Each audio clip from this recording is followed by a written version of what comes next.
It's like we're teaching them that, and I'm guilty of it. We teach boys at a very young age to be tough. And Yeah. it's really, for there to be a massive change, it really has to start from a young age and raising them.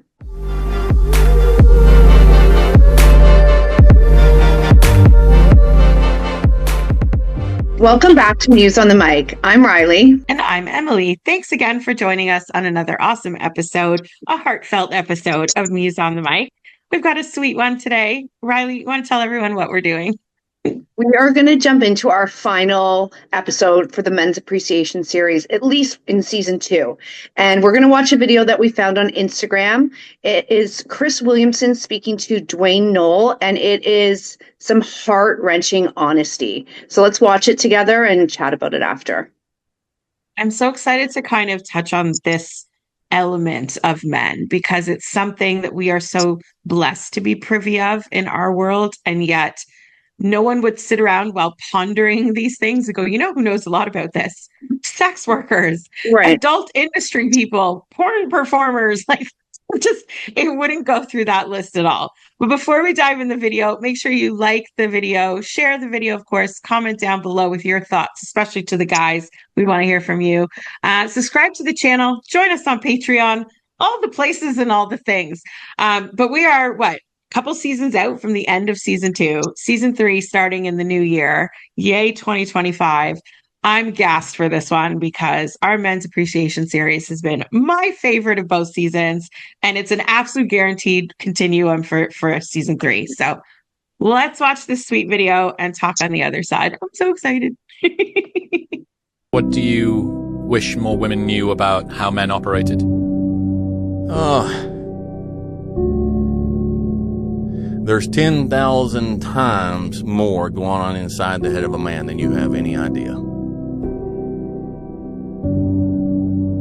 He's carrying burdens that you don't have a clue about, and he don't know how to express them, and he don't know what to do about it, and he figures if he puts it out there and communicates it, he's just going to be shot down, called a fool, called weak, so he carries it inside, and you have no clue the burdens and the hell that most men are carrying inside and not even showing you.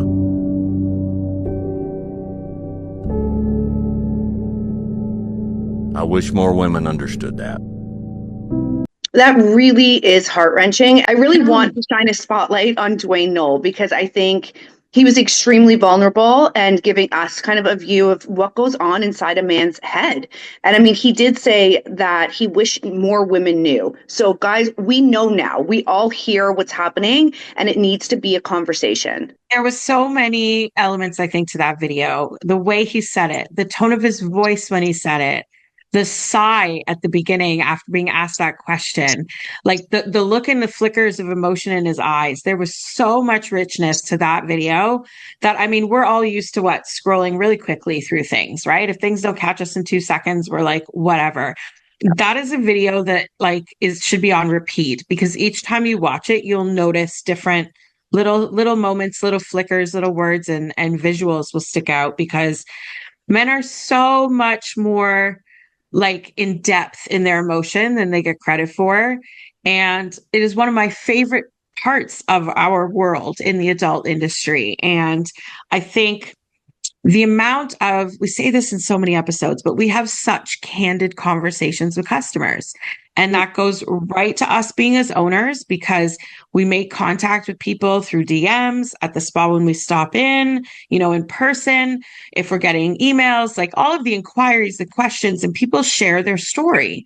And we're both very open and affectionate people. So we engage in that conversation with them and go, well, tell me about that. Or how can we help you with, getting through this or dealing with that or whatever it may be. And it's special because I don't know how many, I have lots of guy friends and we have at times had, maybe more serious conversations or, really deep personal conversations, but it's not just a given that's that I'm a safe space or that this is what, they can talk about at any given time. It's got to be the right scenario or they have to be ready to talk in the right environment and all these different nuances. And I feel like with customers, especially with the girls, it happened to me a lot when I was an attendant as well. There are entire sessions that sometimes end up just talking. because that's really what the person needed that day. And it honestly was never my choice. It was them that just kept talking. And then when I'd remind them, you know, oh my goodness, we only have 20 minutes left. We have to get to all the fun stuff. They're like, you know what? This is good for me today. And they'll just share. And the things they share is that same vulnerability that you see in Dewayne's face there, because it's just so raw and so candid, and like they can't hide that flicker of emotion in their eyes or the crack in their voice or the way their tone or pace slows down, just to express with a little almost hesitancy of what they are feeling and thinking and what is weighing them down. The amount of worries a man carries is immense. It's really, it's a lot. We think we worry a lot, and we do. Yeah. But theirs is just heavy in a very different way. Ours is almost more scattered and more many of things kind of worry. And for men, it just seems like big, heavy, weighted issues and thought processes and stuff like that. It just, it gets my heartstrings every single time. You know. And I mean, I think men are in general such compassionate creatures, but I think they lack compassion for themselves so often. So if this can kind of highlight that, and to be compassionate to yourself. And I think there's a lot of generational stuff that I think is behind all of this. But the more podcasts I see, at least recently or the last handful of years, that are male dominated podcasts like Shits and Gigs, for example.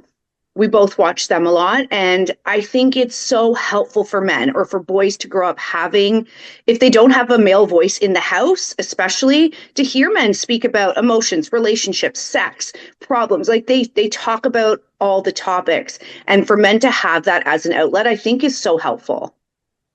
It's true. And, you know, the internet is always such like an angel and a devil, right? On the shoulders of society, because there are very toxic podcasts out there, but the ones that really dive in, I mean, what I love about Shits and Gigs is they do have a few candid moments where they share something emotional, or they're able to take something that might be super awkward or embarrassing and make it funny so that you are more likely to either get over it, deal with it, or talk to someone about it, because humor is such a healing tool as well, right? But one of my favorites, I know I send you stuff from them all the time, is We Are Man Enough. And they too dive into a ton of men's issues. Not that they neglect women's issues, but it's very male heavy in the sense that we are man enough. We are enough. We don't need society to tell us man up or be an alpha. First of all, alphas don't identify themselves as alphas. Let's just, if that's in your Twitter bio, you've already failed. You're not an alpha. Get a grip. But to focus on not just the people that decide to share something. I mean, technically that guy, Chris and Dewayne, are sitting with a lopped off camera, right? Having to talk about it and not like constantly look over at the camera. And so to put yourself in a vulnerable position with a camera filming you, but then to post that to people and share it. I think every person that shares it is also helping the purpose, right? Because you're spreading that awareness, you're spreading the message. And one little look at the comment section of that video, which we will link in the description. The comment section is a whole nother heart pulling like roller coaster of pros and cons, right? Yeah, I think it was a lot of like the same tone of, you know what, I've tried it. And it's not until it seems like most men have tried to open up to someone, especially a female, and they get shut down or they get disregarded or viewed differently for having certain feelings. That is just an immediate lesson of, I'm not doing that again. I will not put myself in that position. So the person that the man or the receiving end of his emotions or feelings has to be so aware of how she is affecting this man, because it can be very deeply. Right. And that could be so traumatic. It's, you know, it's always fascinating to me how men learn things like life lessons. It reminds me of how men date. Men don't need 18 times of trial and error. They try something once and it works, check. Doesn't, never doing that again. And it's that simple. Whereas women repeat the same mistakes over and over. We just swap out the dude, you know, rinse and repeat the whole same thing. Just looking for a better fit of that puzzle piece that we're trying to squeeze them into. And men are like, that doesn't get me pussy or get me affection or love or whatever it is that he's after at the time. often pussy, not always, but Yeah. like whatever the goal is, that kind of style of just swapping out the people and seeing if they're a better little fit for this, square peg round hole vibe, they would never get their dick wet, right? It would Right. never lead to anything. And so it literally only takes once. And yet I'm a woman. In my mind, I'm like, well, why not give the next person a chance? Because that person may have been, have their own traumas, their own blah, blah, blahs. And so that doesn't mean everyone's going to be me too. This is how I ended up bullied in my life. Like, I give too many people too many chances, and men are so one and done. And it's shockingly efficient. And yet in moments like this, it's like, oh, I wish I could unwind that habit in y'all, because we're not all cold-hearted, we're not all your ex-wife or that girl from college that rejected you, or the woman that rolled her eyes when you were like, I'm stressed about XYZ. Like, the way we respond and react to people is so important, especially when it's our partner. I mean, of all the people in the world, our partner, we should be the most compassionate to. And I think our lives as women would change so dramatically if, maybe not every day, but over a course of like moments throughout a relationship or throughout our lives, if we got to be privy to a man telling his truth, we would look at the world very differently from that conversation onward until the next time. And it would change again and again and again. And we would become better by listening to them instead of, men often go into the Mr. Fix-It thing, but we almost go either into like, just figure out your solution and we dismiss them, or they just get brushed off altogether. It's like, that's not something to worry about, or like, oh, you'll be fine, or, those things, boys will be boys type things that are being told, just brush it off, walk it off. I mean, most 80s babies were raised that way anyway. Walk it off is a big expression. But it leads to what can be, like you said, generational stuff. That's stuff that can lead to trauma that you can pass on to, your kids indirectly, because that's the way the communication in the house works, and so on and so forth, right? And so we would just have a more empathetic, a more eye-opening experience in the world if we took the time to listen to men. It's almost like when you sit with an elder. And like, how often are you sitting down listening to like somebody else's grandpa talking about what back in the day, or his war stories, or when I met my wife, da da da, like those sweet conversations. It takes your brain to a different place. It makes you approach the world, reminds you about kindness and empathy and checking on your neighbors. Like, it's old fashioned, but is it? It's really basic of humanity 101, right? So those things are just, they're so undervalued and underrated, and we dismiss them as women just way too much. And the amount of people in the comments were like, tried that once, blah, blah, blah, never again. And it's always a woman that failed that opportunity or that little mission right there. It's not like I told my father that and he kicked me out. It's I told a girlfriend, or I told my wife once that, never again. And it's like, oh, ladies. Well, I think some of it is from the receiving partner at an adult age, but I think it really does start in childhood. And Dwayne even mentioned that we don't know how to express ourselves.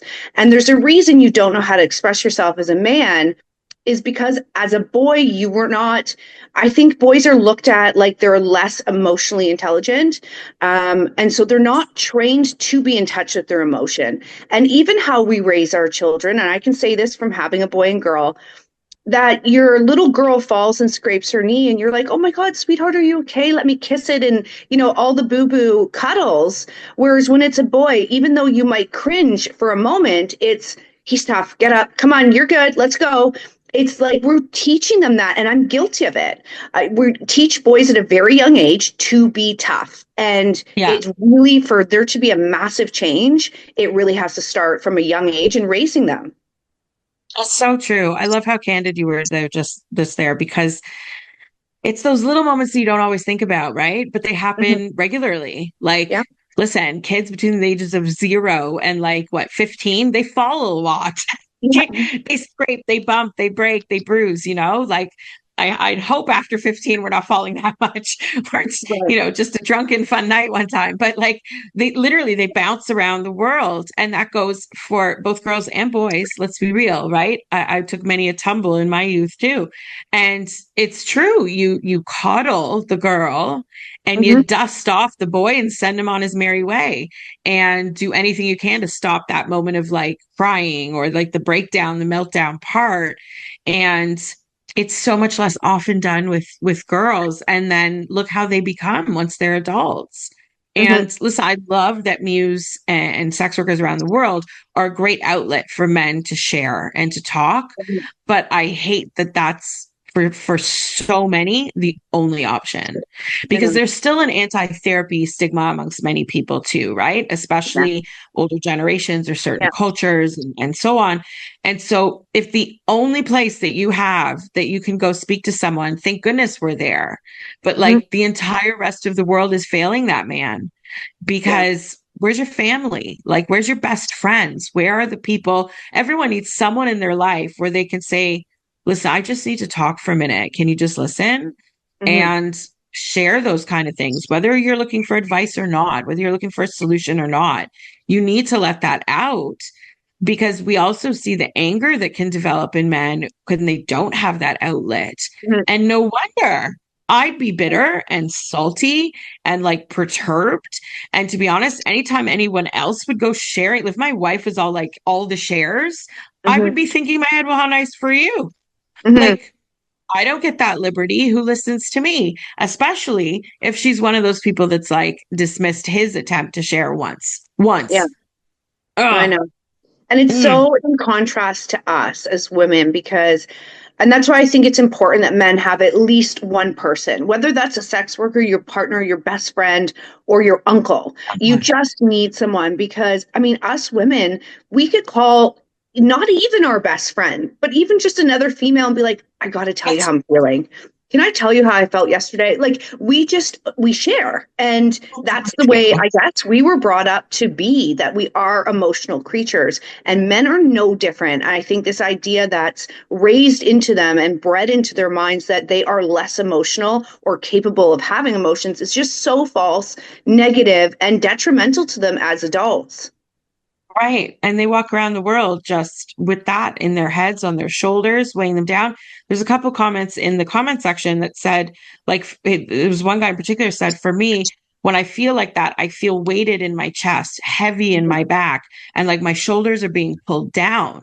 And I was like, I've never felt all of those things at the same time. I mean, I've learned about a death in the family and you feel like a heaviness in your chest or something like that. I've obviously heard the expression, the weight of the world on your shoulders, but I've never literally felt my entire body being weighted by my own thoughts, my worries, my problems, my concerns, because I'm able to express them when they become a little too much, right? I'm allowed to share and all those things. And it's so hypocritical and ironic, because we as women are supposed to be the nurturing ones. We're supposed to be the emotionally intelligent ones, the softer ones. Why are we not being a safe place for a man to fall? Like, why are women dismissing his emotions and his feelings? Why aren't we even realizing in hindsight after we did that? Like, oh my goodness, my husband's been behaving weird ever since that talk we had, you know, on the weekend about blah, blah, blah. We're not even tuned in to notice. We're just going about it and letting him live the entire rest of the marriage or his life or whatever, just never sharing those things again. And we don't go, honey, remember that one time that you really opened up to me? Can we do that again? Like, we love to talk about the beginning and remember when you used to do this, and where is any of that in our role as the nurturers? Like, what are we doing? We're failing completely. And we see it in society everywhere. I want everyone, male or female, to check on your male friends or male loved ones, because I think oftentimes it just becomes habit. If he's been doing this for 37 years, he's not going to all of a sudden wake up when he's 38 and want to share. So he's going to need some encouragement to do so. But listen, they're all carrying stuff. There's no one that makes it to the age 40 that doesn't have a bag of shit behind them. Like, that's just impossible. So check on your male friends, your partners, brothers, whatever, and be that safe space or an outlet for them. Don't believe them. Hey guys, welcome back to Just the Tip with Riley. Thanks for joining me again on part 2 of our breath play segment. Last week we uncovered the tantric side of this fascinating topic. So today, let's take a peek behind the curtains on the basics of BDSM and breath play. Breath play involves the restriction of oxygen to increase erotic pleasure, or to intensify an orgasm or sexual experience. This is undoubtedly one of the most controversial areas of BDSM, as you're literally placing your life in your partner's hands. There are a variety of ways that people practice breath play, from withholding breath and oxygen to face-sitting, smothering, ball gags, and dom control. I find face-sitting hits multiple areas in kink. While it does restrict breathing, it also includes pheromones, scent, and taste. If this tip isn't enough, subscribe to Patreon for the whole thing. I saw a clip the other day. I actually think, now that I'm thinking about it, it was on Are We Man Enough? Mm-hmm. And it was, they had a teenager on their show. I think he was like 14 or 15. And the question was, what do you wish, parents knew about teenage boys? Yes. And he said something along the lines of like, I wish they would believe me. Mm-hmm. Because if I'm saying something, yes, you have more life experience, but I'm talking about my experience, what I'm actually living through right now. And just because you know XYZ doesn't mean that you don't believe me. Like, believe me when I say I'm struggling, or I'm being bullied, or I'm sad, or I'm angry, or whatever he's expressing. He's using simple words in the context of a 14 or 15-year-old, right? It's only so deep because they've only lived so long. And so instead of going, 1 year older, this won't matter, or that's not how you really feel because you'll be fine by Saturday, or just go to the game and you'll, whatever. Listen, just actually listen. This kid had like emotion in his voice, tears in his eyes. And he was like, I just wish that they would listen. And it touched me right away because I was like, man, I know 50-year-old men that say the same damn thing. And they probably thought that when they were 13 too. So like, what are we doing? Again, we're failing on all these different stages of a man's entire life. It shouldn't just be when he's on his deathbed, we finally hear his true confessions. Like, it really should be something that you regularly check in with somebody. And I would really hope it would be someone's romantic partner. But like you said, if not, find somebody. And if anyone has nobody, come visit us at Muse. We will be that somebody for you. Our ladies are so kind and so nurturing and sweet, to the point they will remember things about you that you've shared with them. They will make a point to remember special moments for you. We have girls that gift their own clients on the client's birthday, and like little things. They write them little love letters or cards, or I saw this and I thought of you and I wanted to get it for you. It's like a chocolate bar he mentioned once. Like, it's small gestures, but it's so thoughtful and so kind. And it builds that connection with someone. And I'll say it again, you're stripped down and you're naked in a room, just one-on-one with someone. And when you're stripped down physically, you're stripped down emotionally and mentally too.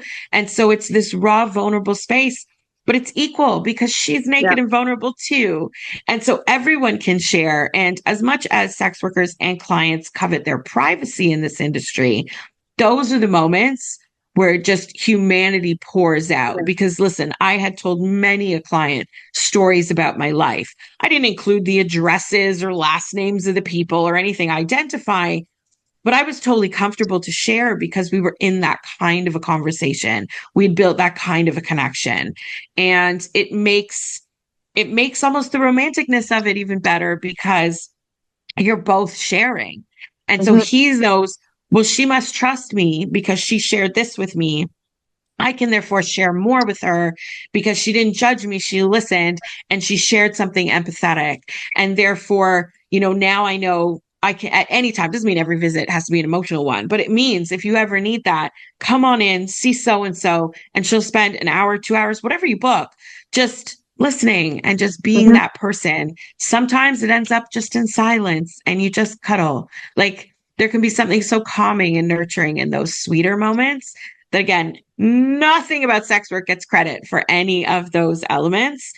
But at the bottom line, I would say I've seen different words lately. Like, people always want to change prostitution, being a hooker, working the streets, the call girls, midnight, moonlighting, and all these different expressions. And I've noticed, especially in a lot of law talk, they call it erotic labor. And I'm like, no, that eliminates the entire humanity. You are literally doing human labor as a sex worker. It's all elements of the human, physical, spiritual, emotional, mental, all of it together really combines into what makes the experiences so special. And I swear that can happen with a street level worker just as much as a high-end escort, just as much as your favorite stripper. It's just about finding the person you click with. And the better an environment, or the more like kindness in each of those individuals, the easier and more often that is to happen. It doesn't mean you just like finding love, need to find your one person, but you can make that connection so quickly because as sex workers, we do it all the time. We talk to clients on that level every single day. And so the experience is there without kind of like the hovering professional, judgment that can come even in therapy. I'm not sitting there with a clipboard taking notes going, and how did that make you feel? Like we don't do it that way. It's just human to human. It's better than going for a beer because you're just candid. You're naked. You're naked. It's the most incredible conversations that can happen because it's unlike anything else. So human labor is what I call it because that's literally what it is. And think of how much less crime or anger or, distress about women. We're living in an era right now where men are becoming more lonely and more isolated, especially young men, young male adults. And they're finding outlets with each other online, in their Fortnite chats and all those kind of things. But is it the most supportive or the most helpful or healing? Right. No, it's not. It's a group rant session, right? It's like women that sit around and bitch all day together, decide they hate their rich little lives because all they do is bitch all day. Right. And so you lose a lot of the empathy and the appreciation, but also the fixes. Like we need more Hitch, less Andrew Tate. Like, let's get to the fixing, the healing, the how can we make this better for you instead of just this like anger, group that kind of gets together and rants all day. When you have someone where you can be truly candid and truly emotional, it's so healing and it's so special. And he will be a more productive man as he goes about into the rest of his life, the rest of the world. Yeah, I agree. And I think as a general whole, I think sex workers are like the least judgmental people in general. So what better place to go? And I think we just need to change this narrative and like men speak up, tell your story. And in reality, as crazy and scary as that can be, if someone doesn't receive it well, you don't need them in your life. Like the world is a big place. And I just think more people need to have that mentality is if I speak and you don't listen, bye. Sorry, you're 100%. Sorry, I sipped at the wrong time. Okay. It's true. Like, I mean, like you said earlier about how easily we share with others. I would never open up to a woman who was like, oh, I don't want to hear about that. Like, again, if it was, I know my best friends wouldn't do that because we have that kind of relationship. But like, if I just pick, you're standing in line at the grocery store and you get to talking, you're like, oh, I know that drives me nuts too, blah, blah, blah. If someone was like, judgy about it, I'd be like, well, bitter Betty over there is not up for conversation. Like I would cut them out. Why do you want someone like that in your life? Because you're right. Every roll of the eyes, every dismiss, every like she just walked away or she just went blank or looked indifferent is a rejection. It's almost insulting. Like even like where's your manners? I mean, there's something, again, it's old fashioned, but like show kindness and niceness are not hard things to do. And a little compassion, you never know what someone is going through. And listen, again, I learned that in sex work so much. Sometimes my least favorite client or the guy who was really aggressive or, behaved in a way that just didn't vibe with me. When you end up in one of those candid conversations, all of that tension just melts away. Suddenly you get to a point of absolute mutual understanding, and the empathy and the compassion that kind of builds from that or grows from that little seed that's planted changes the course. And they ended up some of my favorite clients, some of the best clients. Some of them are still clients at Muse, and they're loyal and they're regular and they're wonderful to the girls. And, little piece of salt on my shoulder because I'm like, man, he wasn't that nice to me until blah, blah, blah. But like, I remember seeing clients for years that just always had just this edge to them. And I was like, why are you always so mad? Or like who hurt you? Like, but it's true. And then when he shares who hurt him or what's happened, oh my God, now he's a teddy bear. And now I want to just snuggle. I'm not even a snuggle bunny. And I want to just squeeze you and hug you forever and like love you until you feel whole again. Because my goodness, sweet man, you've been walking around with all of this all along. And you should have told me sooner. Like, I wish that had like poured out so much quicker. And I think it changes. I see it in our girls. It changes. They grow and they mature as well as they learn. I say often in training, like you're going to learn a lot of things about the life and challenges of a middle-aged man because they're going to share some things with you that are going to be upsetting. That might be a little jarring. They might feel almost disillusioning because maybe it'll make you reflect on parts of your own life and be like, oh, I always thought my grandparents were happy. Maybe they were just roommates too. Like it makes you kind of notice things that you didn't know before, which is the point of growing, traveling, different, know different people, learn different cultures, right? It's eye-opening. But it builds that empathy and sex workers are so talented at it. They're so good at it they don't need training for that. There's no school you go to for that. It's just so raw and so human. I absolutely love that part. And I wish more men knew that was available, especially the ones that are feeling so isolated and lonely and kind of stuck in some of those like echo chambers. Get off the internet for a little bit. Come spend some time with us. Get a human connection. Talk to a girl. See what it's like, We can be wonderful people. We can be very compassionate. And like you said, get rid of the ones that aren't. They're just not worth your time. That's tough to learn when you're a teenager and a young adult, but eventually most people get picky about who they want in their circle, right? And that's hard to do when it means cleaning house. Like literally in the house, right? But it's for everyone's well-being. You just need that support. No one's life was meant to walk around with just angst all the time and just burdens to bear in silence. And that guy Dewayne was right. It's 10,000 things we would never think about. It's not just the electrical bill or how are we going to pay for Christmas. It's so much more than that. And it's things from childhood. It's things with other people in their life they care about. Their worries about their boss, their job, their everything and everyone piles on the weight of a man's mind. And they look so stoic all the time. You would never think, is going through their brains literally on repeat. It's self-talk in a way, right? And a lot of it can be heavy, maybe not negative, but heavy for sure. Yeah. It's so sad and so beautiful at the same time. Well, cheers to our men's appreciation episodes, because I think, like you said, we will keep doing them because as long as we're on the podcast, we love you guys. We want to talk about men and highlight how amazing you guys are. So the more conversations we have, and hopefully you guys enjoy the episodes, and we'll definitely keep talking about this. And hopefully it provokes a lot of change.